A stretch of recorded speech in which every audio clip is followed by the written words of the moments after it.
양치기 소년의 이야기를 많이 들어보셨을 겁니다.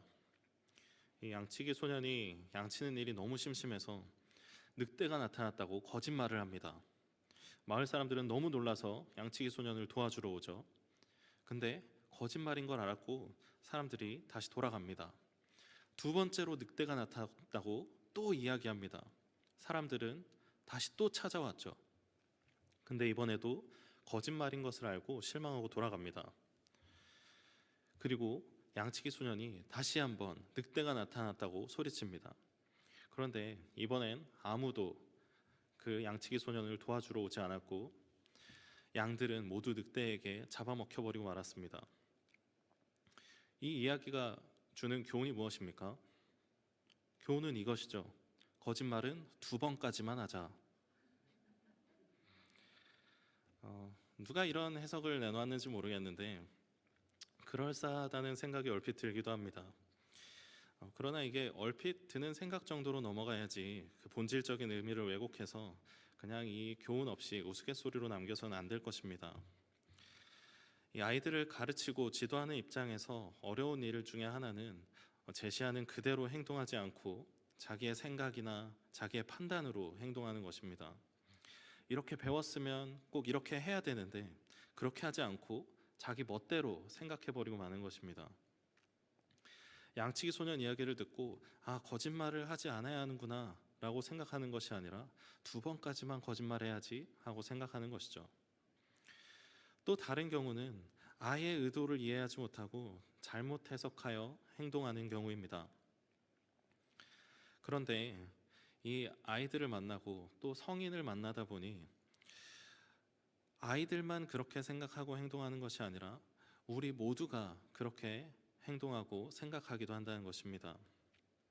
우리가 배우고 듣고 본 바를 잘 행해야 할 텐데 때로는 내 생각대로 행하고 다르게 행하고 멋대로 행해버리기도 합니다. 이 갈라디아 지역의 교회들은 이런 문제에 처해 있었습니다.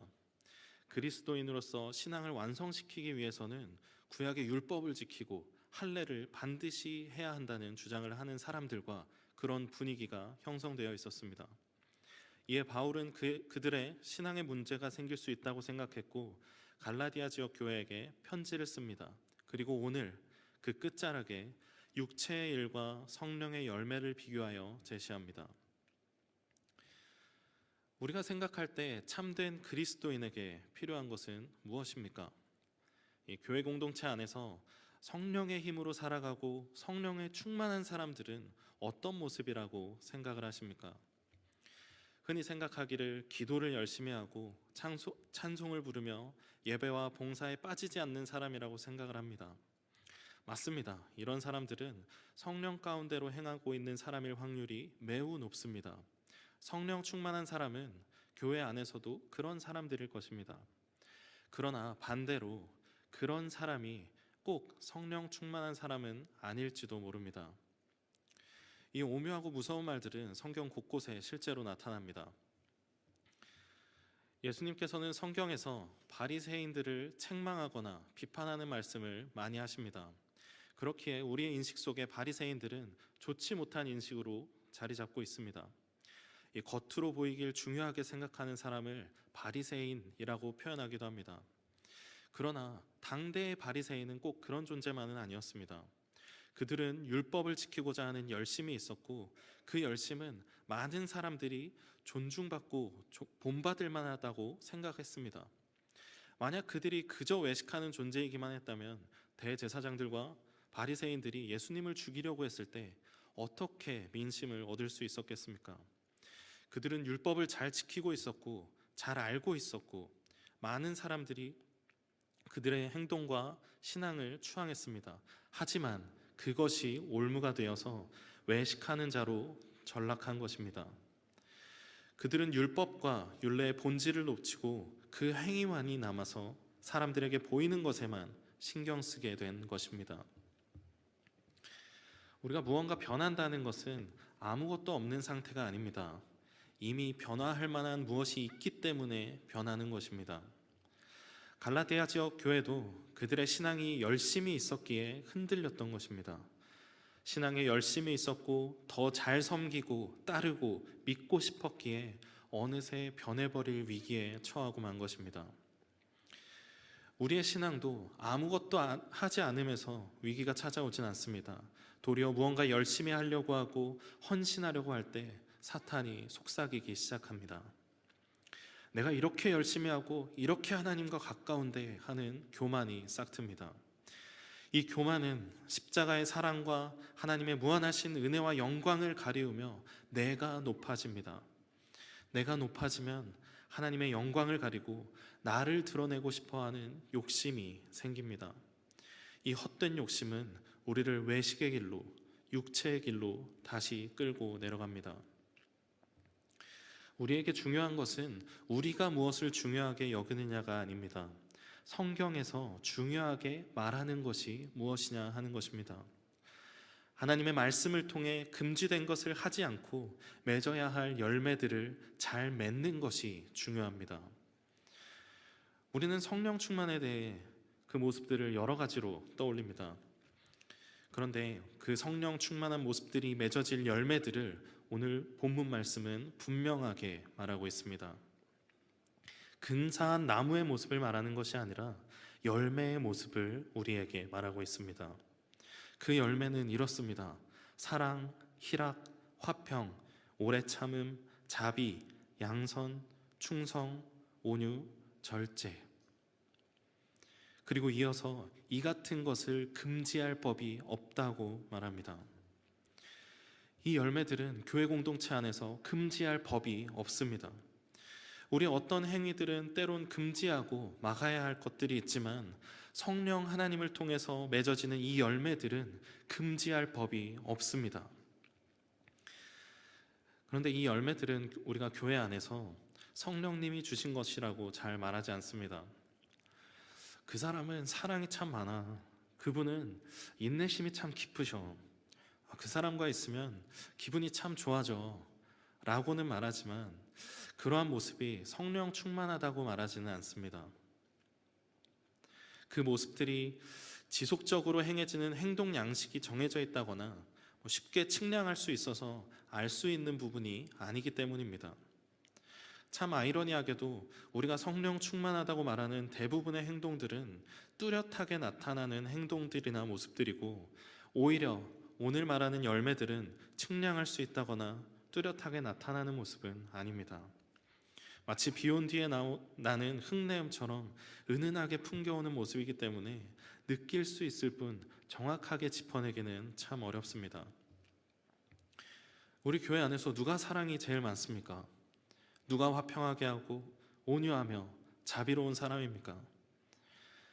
성령의 열매들을 우리는 알고 있지만 성령 충만한 사람들을 떠올릴 때 오늘 그 열매들로 판단하는 사람은 많이 없어 보입니다. 그렇게 우리는 점차 눈에 보이는 나무를 가꾸는 일에 열심입니다. 그러나 좋은 나무는 좋은 열매를 맺어야 함을 잊지 않아야 합니다. 마태복음 7장에서 예수님께서 이렇게 말씀하십니다. 아름다운 열매를 맺지 아니하는 나무마다 찍혀 불에 던져지느니라. 이러므로 그들의 열매로 그들을 알리라 하고 말씀하십니다. 그리고 그 뒤에 더욱 분명한 말씀을 하십니다. 나더러 주여 주여 하는 자마다 천국에 들어갈 것이 아니요 다만 하늘에 계신 내 아버지의 뜻대로 행하는 자라야 들어가리라. 예수님께서는 좋은 나무는 좋은 열매를 맺어야 한다고 말씀하십니다. 아무리 나무를 잘 가꾸어도 좋은 열매를 맺지 못하면 안 된다고 말씀하십니다. 그 행위가 주여 주여 하며 신실해 보여도 하나님의 뜻에 합당하지 않는 삶은 천국에 들어가지 못한다고 말씀하십니다. 좋은 열매를 맺어야만 하나님 나라에 들어갑니다. 우리의 모습은 어떻습니까? 열매 맺기에 힘쓰고 있습니까? 아니면 그저 나무 가꾸기에 힘쓰고 있습니까? 우리는 교회 안에서 배우고 듣고 본 바가 많이 있습니다. 그런데 그 배움들이 나 자신을 신앙인의 모습으로 보이게끔 하는 외식이 되어서는 안 됩니다. 좋은 신앙인의 모습으로 보이게 하는 것은 나무를 가꾸는 일입니다. 물론 좋은 나무에서 좋은 열매가 맺어집니다. 그러나 나무 가꾸기에만 힘쓰고 열매 맺기를 힘쓰지 않으면 찍어 버려질 뿐입니다. 잘 보이지 않고 때론 드러나지 않을지라도 성령의 열매를 맺어가는 것이 하나님 나라를 유업으로 받는 길입니다. 나무를 가꾸는 일 자체가 목적이 되는 것이 아니라 성령의 열매 맺기를 힘써야 합니다. 그 누구도 알아보지 못할 수도 있습니다. 그러나 우리 하나님께서는 하나도 빠지지 않고 기억하십니다. 오늘 본문 마지막 절에 보면 헛된 영광을 구하지 말라고 합니다. 이 헛된 영광을 구하는 사람들의 방향은 자기 자신을 향해 있습니다. 그렇기에 서로 노엽게 하고 시기하게 됩니다. 그러나 성령으로 살아가는 사람들의 방향은 다릅니다. 그리스도 예수의 사람들은 24절에 육체와 함께 그 정욕과 탐심을 십자가에 못 박았느니라. 그리고 성령으로 살면 또한 성령으로 행할지니 하고 말씀하십니다. 십자가의 사랑을 깨닫고 그 마음의 빛을 받은 사람들은 이제 육체의 소욕을 버리고 하나님 나라를 향해 살아갑니다. 헛된 영광은 자기 자신을 향해 있다면 성령으로 행하는 사람은 하나님의 나라와 의를 구하며 이 땅 가운데 하나님의 나라가 임하길 소망하며 살아갑니다. 육체의 자랑으로 살아가는 것이 아니라 성령이 주시는 마음과 그 열매들로 살아갑니다. 사랑으로 살아가고 희락으로, 화평으로, 오래 참고 자비하며 선하고 신실하고 온유하며 절제함으로 살아갑니다. 우리가 고린도 전서를 읽으면 이렇게 어지럽고 문제가 많을 곳이 있나 하는 생각이 듭니다. 그러한 문제 중에 교회 안에 은사에 관한 문제가 있습니다. 어떤 사람이 어떤 은사를 가지고 어떤 일을 하는가에 관한 문제가 발생했고 분쟁으로 번져서 바울은 그것을 바로잡아야 했습니다. 그리고 모두가 그리스도 안에서 한 공동체여 각자의 역할이 있다고 말합니다. 그렇게 12장을 마무리하고 13장에 우리가 너무나 잘 알고 있는 말씀으로 이어집니다. 내가 사람의 방언과 천사의 말을 할지라도 사랑이 없으면 소리나는 구리와 울리는 꽹과리가 되고, 내가 예언하는 능력이 있어 모든 비밀과 모든 지식을 알고 또 산을 옮길 만한 모든 믿음이 있을지라도 사랑이 없으면 내가 아무것도 아니요. 예언을 하고 병을 고치는 은사가 있고 그런 사역을 할 수 있다는 것은 얼마나 멋진 일입니까? 그런데 그것조차도 사랑이 없으면 소용이 없다고 바울은 말하고 있습니다. 뛰어난 은사와 달란트가 있다 하여도 성령으로 인도하심을 받아 그 열매를 맺지 못한다면 아무 소용이 없습니다. 성령의 열매들이 공동체 안에서 멋지게 드러나거나 사람들의 촉망을 받고 부러움을 사고 주목받지는 못할 것입니다. 그러나 하나님의 나라가 이 땅 가운데 뚜렷하게 드러나지 않지만 우리의 신앙의 눈으로 하나님의 나라를 바라고 살아가며 이 땅 가운데 임하기를 구하며 사는 것처럼 그 열매들이 비록 눈에 띄는 것이 아닐지라도 귀히 여기며 그것이 내 삶 가운데 맺어지기를 소망하며 살아가야 합니다. 그 열매들을 볼 수 있는 눈으로 살아가야 합니다. 성령 하나님이 주시는 열매들로 성령으로 행하며 살아가야 합니다. 사랑하는 성도 여러분, 우리는 주님의 부르심을 받은 주님의 자녀입니다. 우리는 좋은 나무가 되어야 합니다. 그러나 좋은 나무가 되어서 사람들에게 보이길 원하는 것이 아니라 하나님 앞에 성령의 열매를 맺어가는 우리가 되길 소망합니다. 사랑으로, 희락으로, 화평, 오래 참음, 자비, 양선, 충성, 온유, 절제함으로 살아가길 소망합니다. 비록 누군가에게 발견되진 못할지라도 여러분의 열매로 교회 공동체는 더욱 바르게 서가며 하나님이 기뻐하시는 모습으로 변화할 것입니다. 여러분이 맺은 성령의 열매들을 다른 성도들과 우리 다음 세대들이 맛보고 새롭게 되고 풍성하여질 것입니다. 성령으로 살아서 성령으로 행하길 소망합니다.